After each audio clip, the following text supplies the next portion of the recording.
with sitting down on the couch with Nancy Pelosi, and I would agree with you. That was the dumbest moment of, that would have been the dumbest moment of my life. And I agree with that. But when you look at, it's not a moment of your life. In speech after speech, in your book, Contract with the Earth, even with John Kerry in a debate, you said this. Evidence is sufficient that we should move towards the most effective possible steps to reduce carbon loading of the atmosphere. And do it urgently. Now. Do it urgently, yeah. You have John Kerry in this debate sticking up for the private sector, and you say the government should help pay. I think there has to be, if you will, a green conservatism. There has to be a willingness to stand up and say, all right, here's the right way to solve these as seen by our value system. And now to have a dialogue about what's the most effective way to solve it.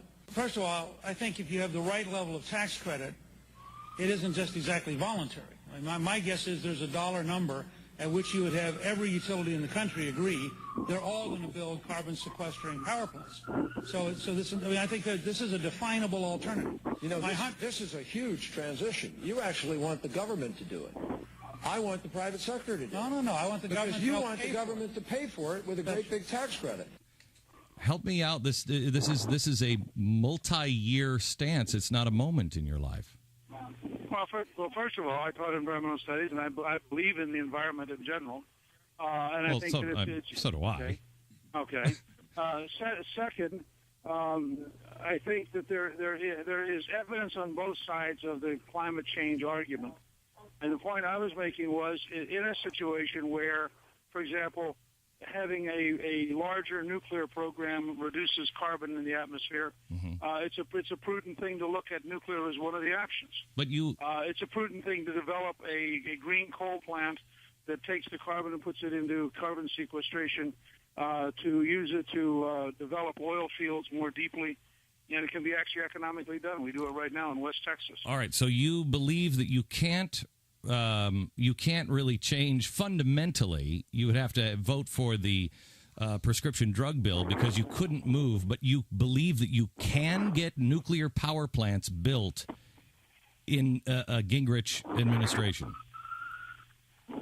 Oh, sure. I also think you can reshape Medicare, but I think you have to do it in a way that people find it desirable and that people think and that people trust you. I helped reform Medicare in 1996 in a way to save $200 billion, and we had no major opposition to it.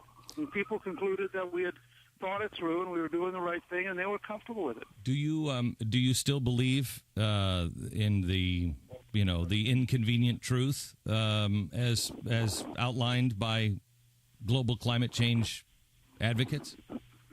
Well, I never believed in Al Gore's fantasies, and in fact, if you look at the record, the day that Al Gore testified at the Energy and